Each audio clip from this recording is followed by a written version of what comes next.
Formula One has 7 levels of teams, and whether you've cried with Red Bull, celebrated with McLaren, or hated Ferrari, your team fits somewhere on this ladder, and I'll be breaking down all 7. You might not like where your favorite team ends up, but you'll understand why. Starting with Level 1, the new teams. Level 1 is where every team starts, the Prove Yourself tier. These are the teams with big dreams, big money, big PowerPoints, and 0 lap times to show for it. You might as well call them newborns. Everything is fresh, and they talk in future tense. We will compete. We will challenge. We will win the championship. Right now, they're just press releases and simulation data. And Audi is the modern example. Now this is the most hyped entry Formula One has seen in years. They announced 2026 like they were dropping a new iPhone.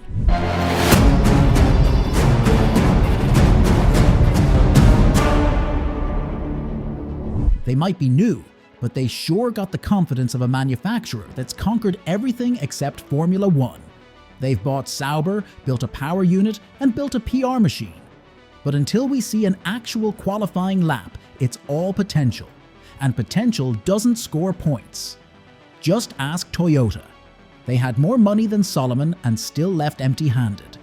And there's Andretti, the loudest new kids F1 has ever tried to ignore.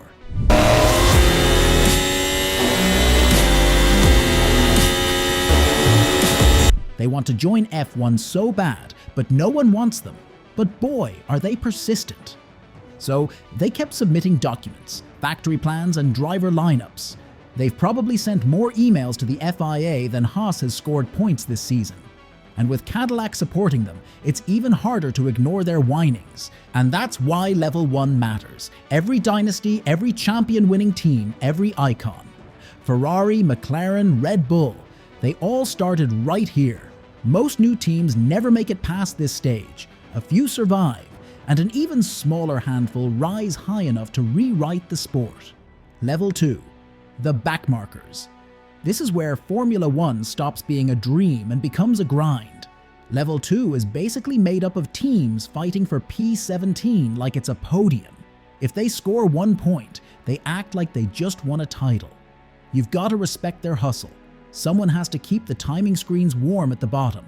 My guys are just fighting to exist. They've got smaller budgets, slower development, and their garages aren't filled with politics or title pressure. They're filled with engineers trying to make miracles out of spreadsheets. Haas is a perfect example.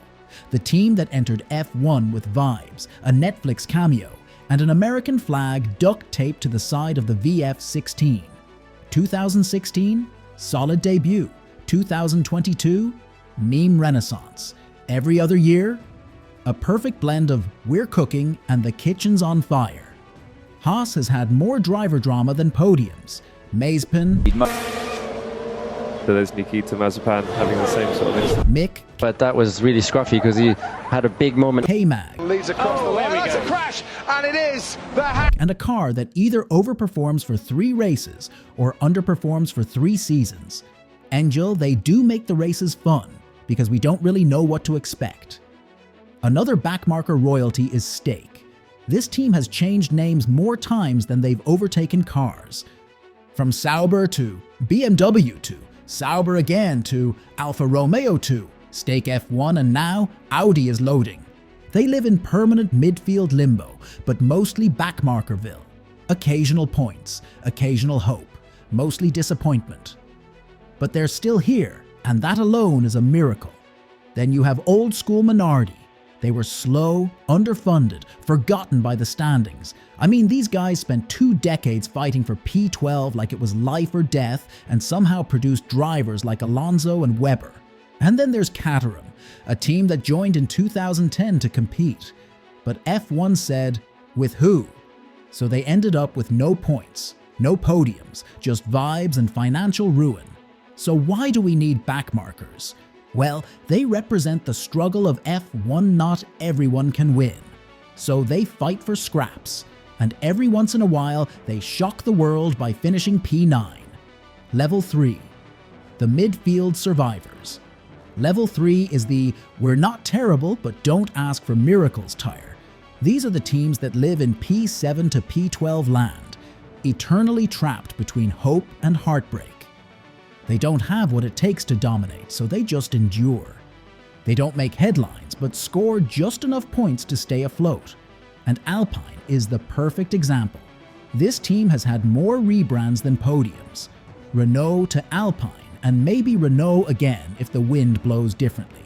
They have the budget, the factory, the engineers, the heritage, and somehow can't produce results. They score points. They lose points. Engines explode.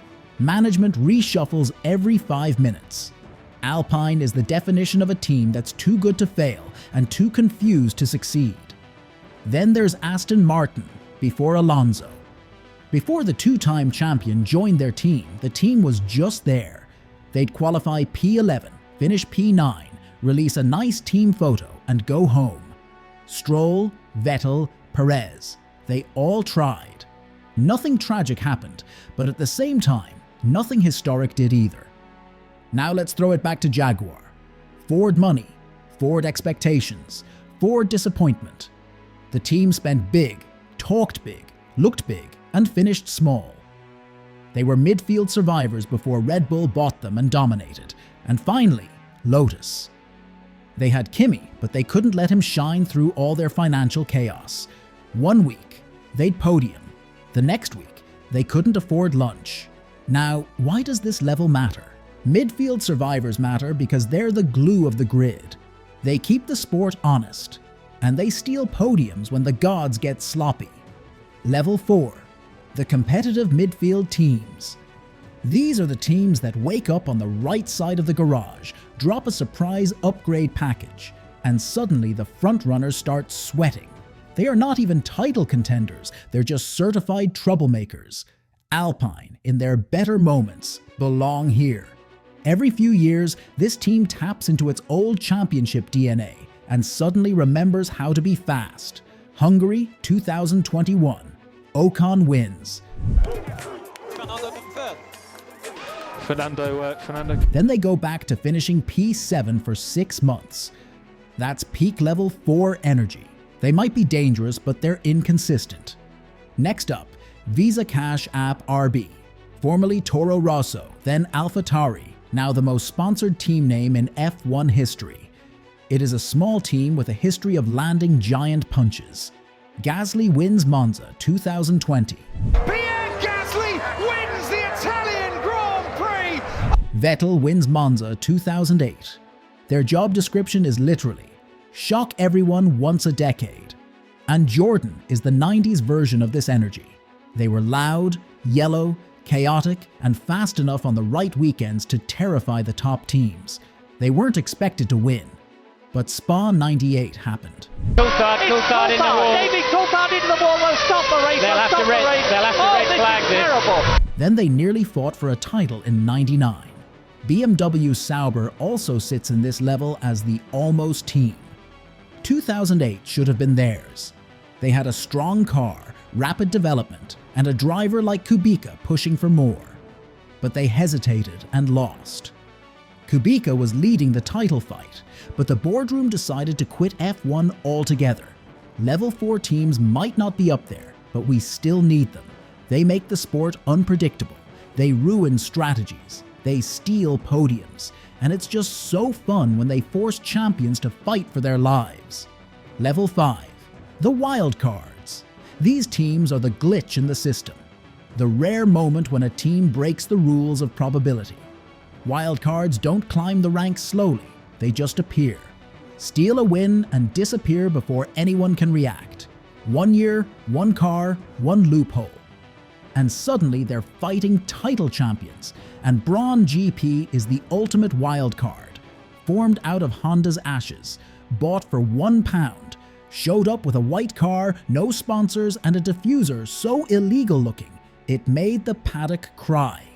Jenson Button won 6 of the first 7 races, like he turned on cheat codes. By the time everyone understood the loophole, it was too late. Brawn had already yeeted the championship into the history books. Then Mercedes bought them.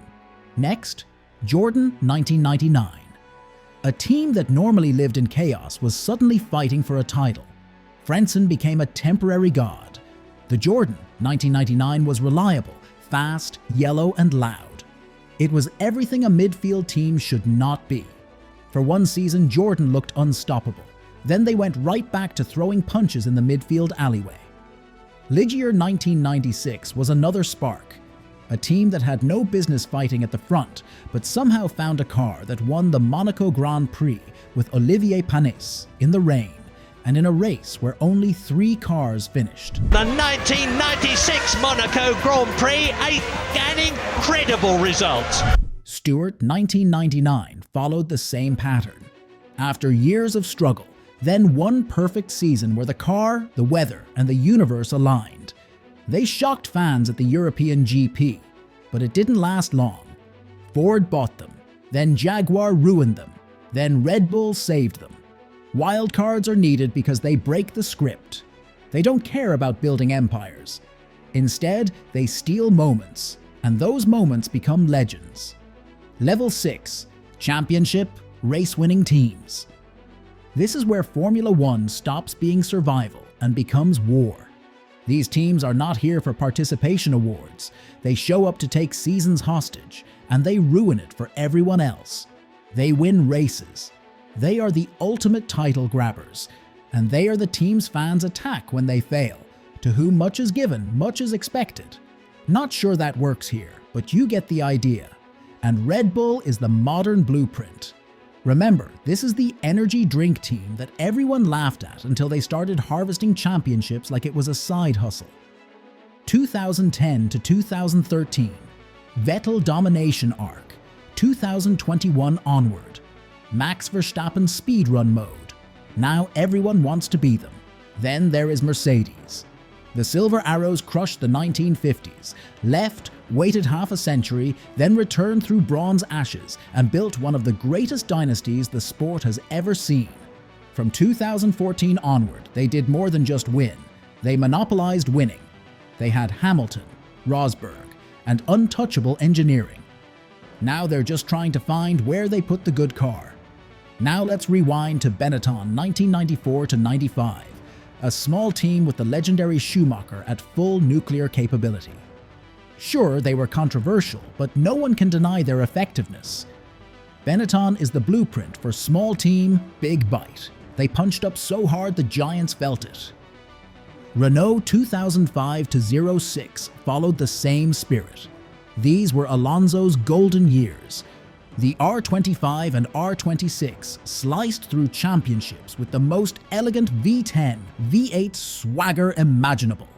And without level 6 teams, Formula One will not be Formula One.